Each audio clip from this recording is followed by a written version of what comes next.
They say that there's no smoke without fire, and a man that lies down with dog will definitely wake up with flies around him. What prompts you to just wake up in the morning and say, I want to do DNA? Is it not enough that this person look like the father? This Okay, one doesn't look like the father. you cited an instance.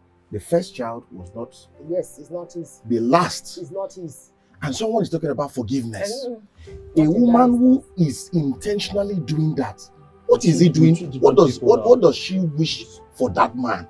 And she never still She can kill the man. Welcome to The Divide. On this edition, we tackle a delicate and provocative topic, false paternity, aka everyone love daddy. Should deceiving a partner about a child's true parentage be considered a crime? It may not be the fault of the woman completely, but if it's a crime, the law knows what to do, and of course the law will take its course. Join us as we delve into the emotional, legal, and societal consequences of this complex issue. Our expert guests are ready to share diverse perspectives, weighing the arguments for and against criminalization. Where do they stand on the divide? Should paternity fraud be punished as a criminal offense or forgiven as a personal mistake? Let's find out.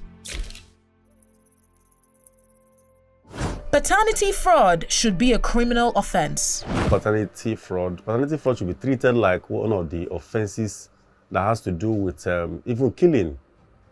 Because let me talk as an Igbo man. We have tradition in my place where if you are married and living with your husband and go outside to go and get pregnant and bring back the child is regarded as bastard, and bastard is not accepted in any context. Saying if the person inherits what the rightful son supposed to inherit, it is an abomination. I'm of the opinion that paternity fraud should be criminalized. I want to not use the word strongly criminalized, because in law you don't treat different cases the same. Of course, there are laid down principles. Let us even look at what makes up a crime. There are basically two elements. We talk about the mens rea and the actus reus. Means you must have mental capacity or intention to commit that crime, and the act must follow. So those two things. So for a woman who intentionally carries out the act, she has already satisfied the two requirements by going outside wedlock to intentionally bring in another man's child. I think such an act should be punishable. Yeah, I think I agree with you, the law, because people say when two elephants fight, the grass suffers. Paternity fraud has to do with children. And I want to strongly say that in a situation where it's a mistake, or because even when you look at it holistically, sometimes the hospitals switch babies. And many times they don't get to find out until something happens. Maybe they need to donate blood or some kind of medical issues occur, and then they go do DNA or blood test doesn't match. And then the big question. Now, where I stand is the fact that we must not as a nation encourage promiscuity. Like you mentioned, if it's intentionally done to defraud a person, I think the actual legal action should be taken. First of all, it's rather unfortunate that we are talking about this, because from a mental health professional perspective, fraud paternity, whatever we want to call it, comes with a lot of psychological and emotional impact. Fine, I believe strongly where it has been established that this was intentionally done and blah, blah, blah, the law should take its full course, blah, blah, blah. I understand that. In the situation when the information has leaked out, it's going to create a kind of scenario where it's going to bring a lot of stigmatization. It can bring a lot of social withdrawal. It can bring a lot of things that can impact the mental health of the child in question. So for me, I believe that as human, to err is human, to forgive is divine. People can actually look into these things and walk around it. It has happened before, and I think can happen again, especially from that situation where it was not an intentional act. I don't want to believe that there will be any woman that will be proud to come and say, oh, I committed paternity fraud. Nobody wants that. It's a thing of shame. I still believe that if a woman intentionally goes out and it gets discovered, that woman will not be proud of it. The damage is already done. And I'm sure that she'll be doing everything possible for nobody to find out. There might be reasons. Of course, there's no reason for adultery. I don't support anybody stepping out of their marriage or whatever. But I'm sure that there might be some things. There is a why. And that is what I feel like we should talk about. Why are these situations happening? I strongly believe paternity fraud has both sides. If it's established that this is a criminal act, the legal should take course. But as primarily a physician and specialist as a psychiatrist, we always go the holistic way. Why did this happen? And what are the reasons? And let's get back to medical reasons why such a case can happen. Common things occur commonly. Switching babies at birth. That just means that at the end of the day, it's neither the mom or the dad's baby, period. Have this been happening before? Yeah, it may be happening right now. Secondly, there's what we call superfecundation. Superfecundation is when a woman releases two eggs during her menstrual period. This just means that if she has sex with two different men, one may be fertilized by Mr. A and the second one can be fertilized by Mr. B. And we are talking about everybody loves daddy. Do men get depressed? Yes, but the society has even primed them to a situation whereby they believe that men don't cry, be a man, man up. This man, if he's wrongly, giving a baby that is not in you, we have to allow him to express himself, do whatever he needs to do, to get the family back. But forgiveness, there's totally room for forgiveness when it comes to paternity fraud. Just having this baseline knowledge of it may not be the fault of the woman completely, but if it's a crime, the law knows what to do, and of course the law will take its course.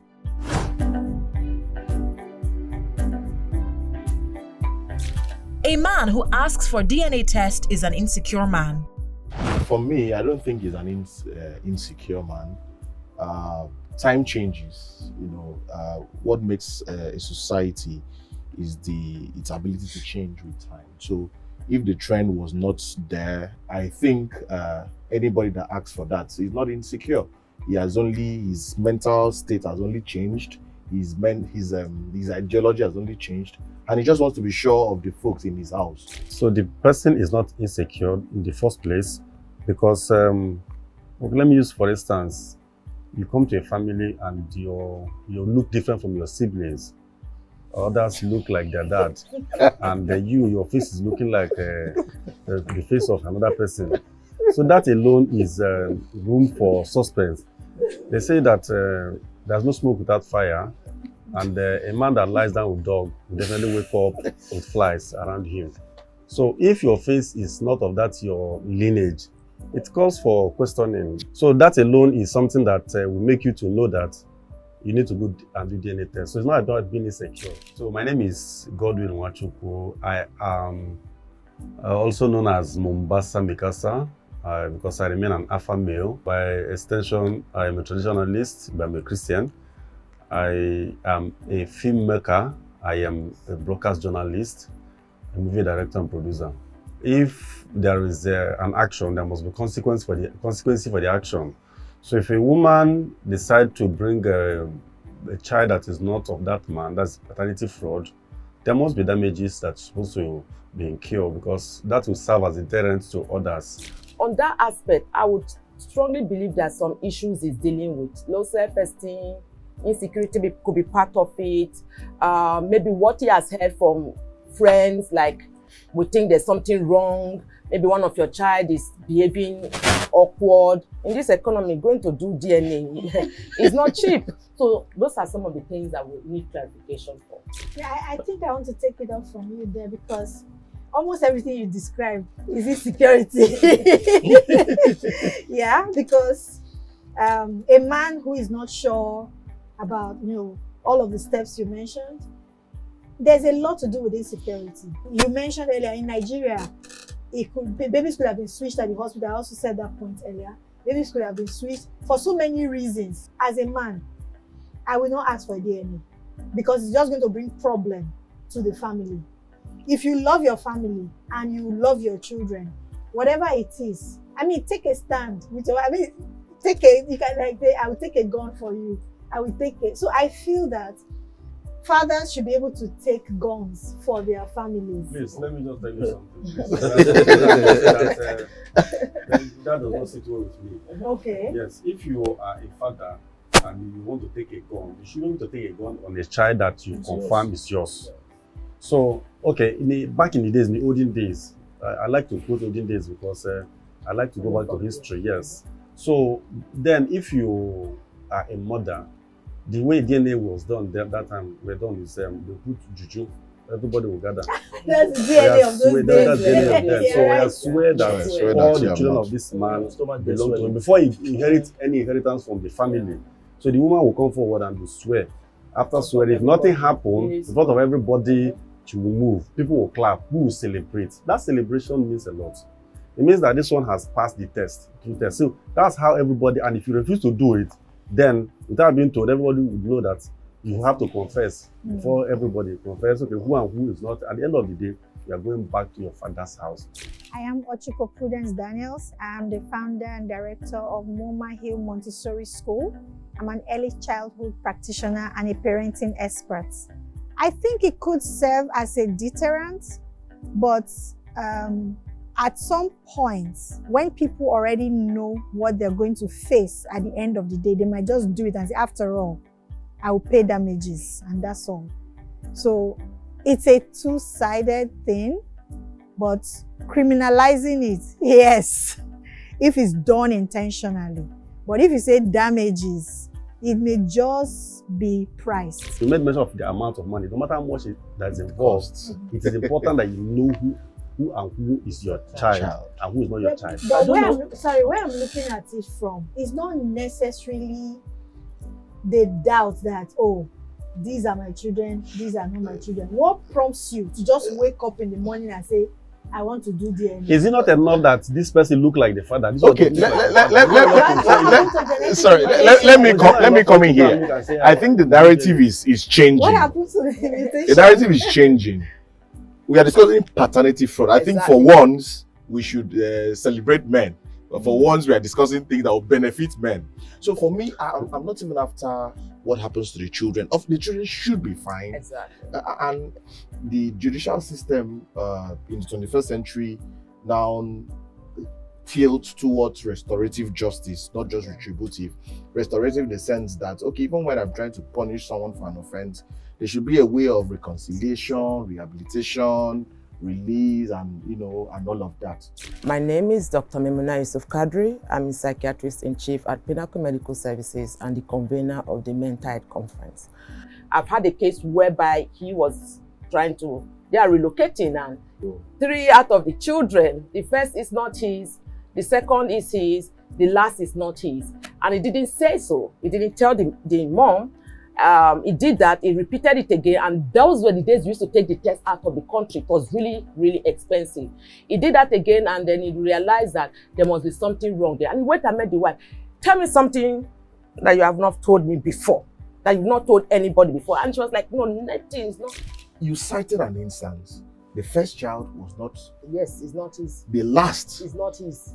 And someone is talking about forgiveness. A woman who is intentionally doing that, what is he doing? What does she wish for that man? And she never still disclosed. She can kill the man. That she did. So it is not a question of the man loves his children, but we are after the mental health of the father. You're not even killing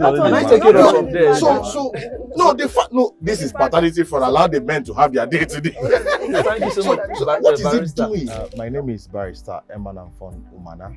I'm a legal practitioner. I'm the managing partner of Aspire Solicitors, a fast growing law firm in general legal practice, but we have bias for property. For one to have a child outside wedlock, it's already proved that adultery. Now, for that to also be proved in court is another tall order. It's really not that easy, because even the court, when matters of divorce are brought before, it's not as simple as ABC, because you have to still go through the rigors of decree nisi and decree absolute, and this may take about 2 years, 3 years. Now, in the course of trying to have that divorce, the court still looks for a way to see if parties could even reconcile. From the statistics I've also read, also from research work, I've also discovered that most of them, when people go for paternity test, to a very large extent, I think about, if I'm not mistaken, about over 60% is actually for peace of mind. The reason why they are doing it is for peace of mind. The next one is for fact that they want to travel. It's a required document because you want to travel. So I think to a very large extent, when it comes to things like this, you should not vilify the man saying he's insecure. If he's insecure, let him be insecure. This is very serious. We are all insecure. I look at my fuel gauge. Even when I look at my fuel gauge. There's a difference between a father and a daddy. There's a difference. Between who and who? A father and a daddy. Many people are fathering children. So not everybody.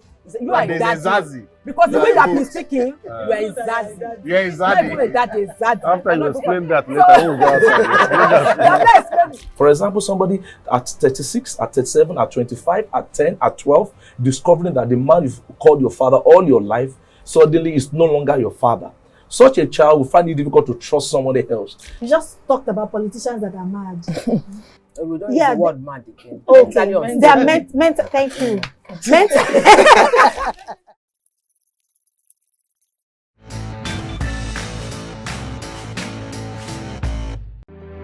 DNA tests should be compulsory at birth.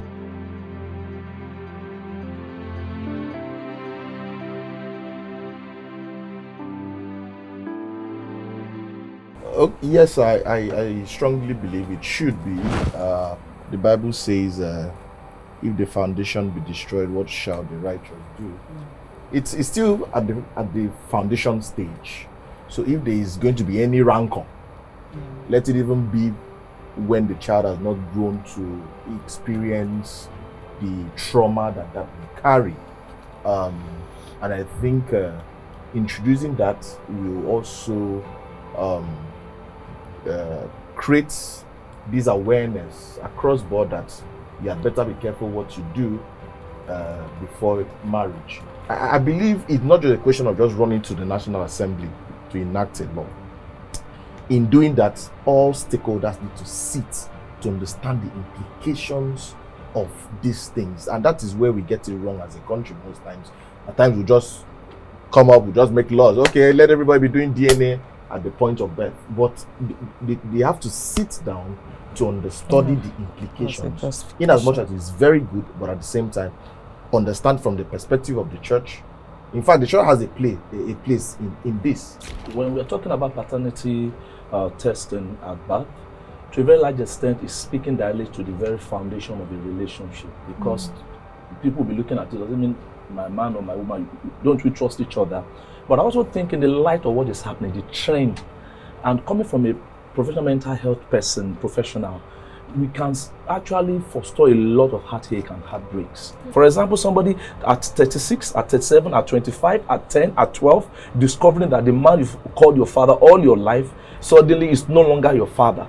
Such a child will find it difficult to trust somebody else. In fact, in their dealings with other people beyond romantic relationships. So I think if that will be in place, it also forestall people. I know that there's a standard policy. As they're taking my blood for antenatal, they're going to take samples for.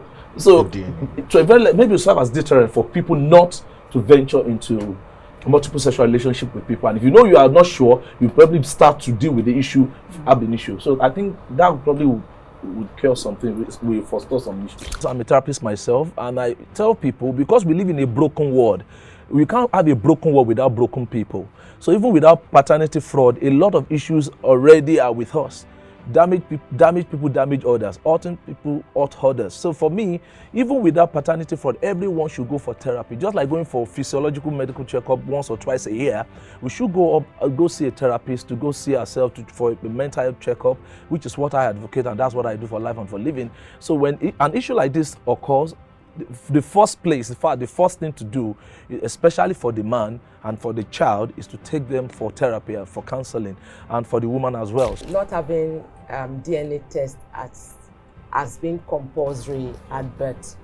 I believe in law. I'm not a lawyer, but if it's not a law, it shouldn't be done, because there are bigger issues. There's genotype, for God's sake. Some people are AS or SS. Or SC, the thalassemias, and this person doesn't even know the hallmark implication. So those tests, if we are not making them even compulsory. See, I like the fact he brought about this church religious perspective. Some of the Christian doctrine have gone as far as the pre-counseling stage, the 3 months or 6 months, depending on the church where you are, and then rule out all the tests. So there are tests that we should actually holistically look at, not necessarily DNA on its own. Genotype should be there. Check your kidney, check your liver, check all those things. Those things, if we are going to say let's do DNA, let's make sure all these other tests are compulsory. Yeah, speaking about all the other big medical issues, yes. But if we have it as a process foundationally, a lot of issues will be solved from start. So I think that, like he mentioned a point which I like, not doing it because of trust, but doing it as a process. So I can merge your point and both of your points and say, as a nation, can we have all of this sorted from the beginning so that we have some kind of peaceful, kickstart of a family? It's not like when you hear, like you said, when you hear about TV show or you read something online, you run and say, let it not be my own case. So, you are looking on like you're judging your brother or your sister. Their family is in chaos. And your own. I supported the motion for it to be done at birth. Like he said, as a process. Because at the end of the day, if I, as a woman, I know that in the hospital, as I dey born, they go do DNA test. It will curb so many things. It will. Even baby exchanges in the hospital. Yes, will reduce. Even in the hospital. A madman that is naked on the street, the shame goes to the family. The madman is not aware that he's naked. So, and when I got married, I'm a Catholic, before the pronunciation, you must have to do 3 tests and the woman must do 4 tests. 1, you must do your genotype, blood group and HIV. You know your status. Yes. So woman must do pregnancy join. So from that spot, they know that, yes, this one was never pregnant before. Believing that your husband should be the one that's going to be responsible for your pregnancy moving forward, afterwards. So, but if you go to the level that at the end of the day, the husband that's supposed to do the job is being done by one person by the side. Who is responsible? They say best man. Best man is responsible. Best man is the one that pregnanted your wife. From the hospital, as your wife is entering the hospital, is already aware that DNA test is waiting for me. Yes, now. So to enter that hospital, she might run away. She might not really enter the hospital. So first, before you start doing things like that, you must first eliminate quackery.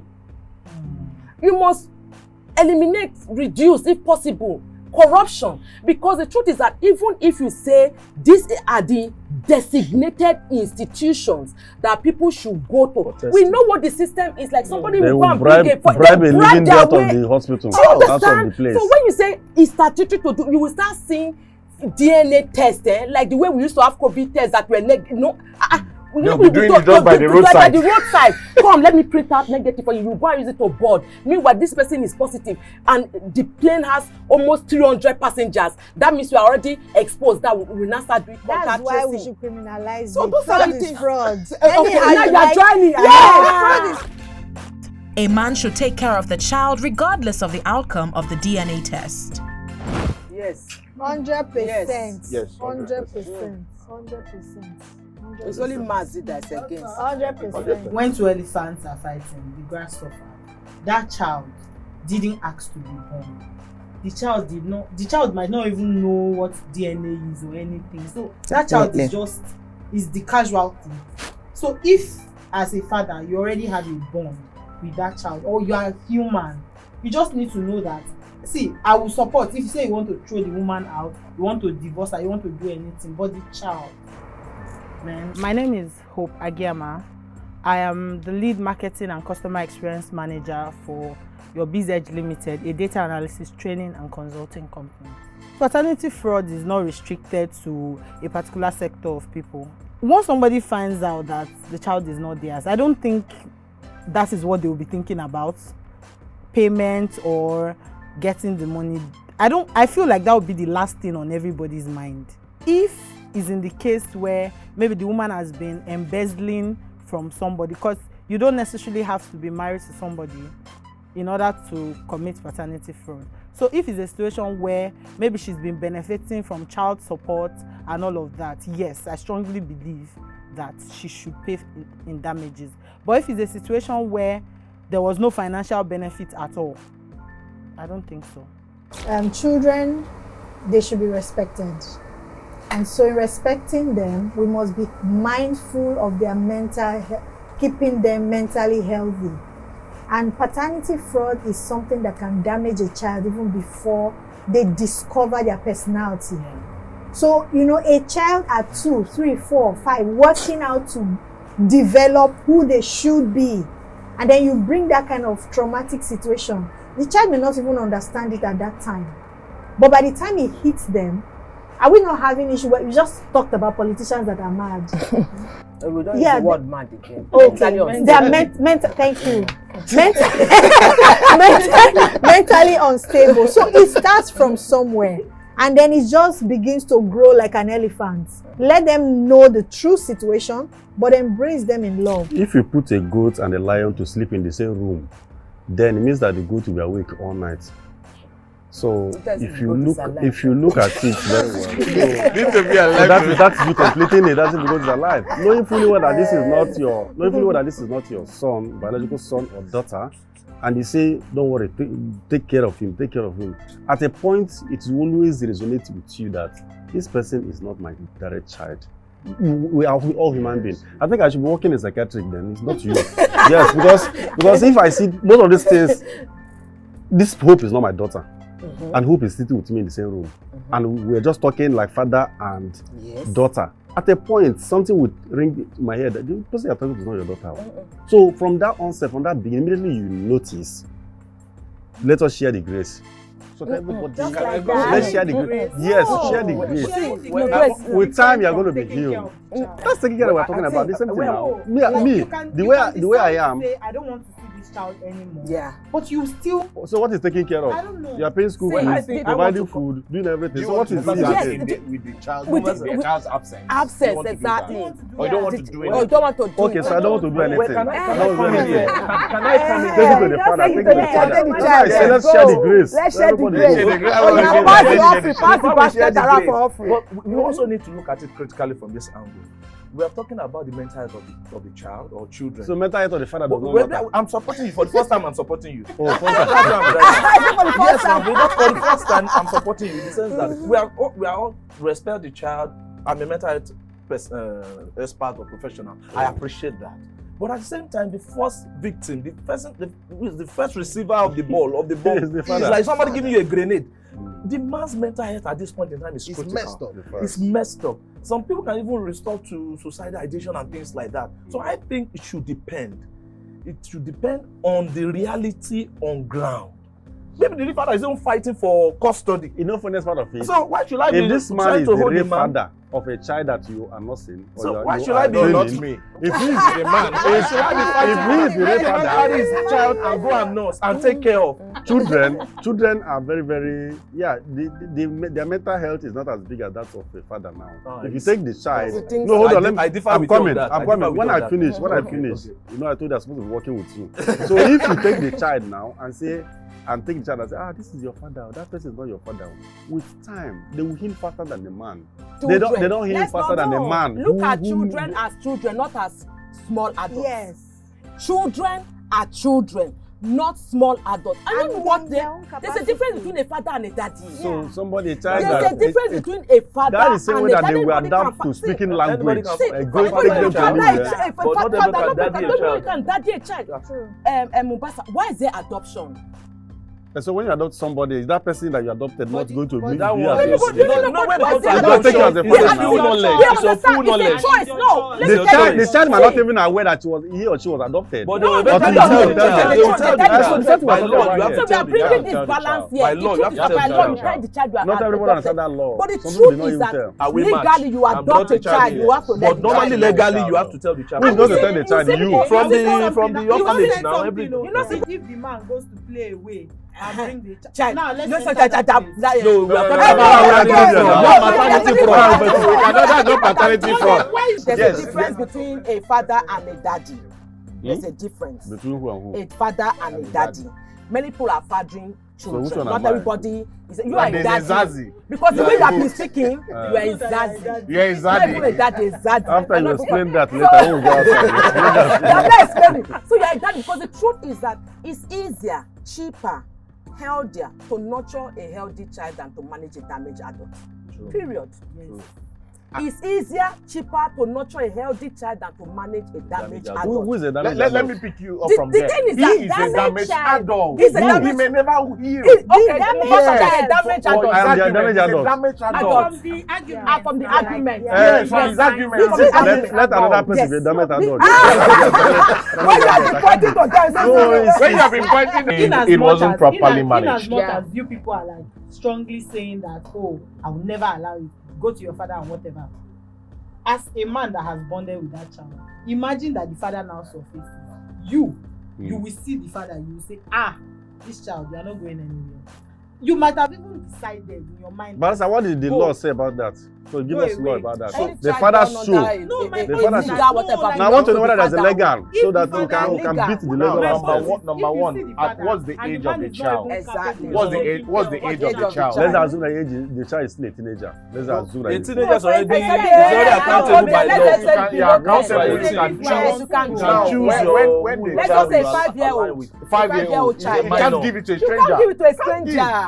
No, You can't give legally. it to a honest, stranger. if But a you see teenager, father, uncle. maybe now one That's time by law when at it comes 18, to- I At guess. 18, yes, 18, At you can 18, I elect. think you can.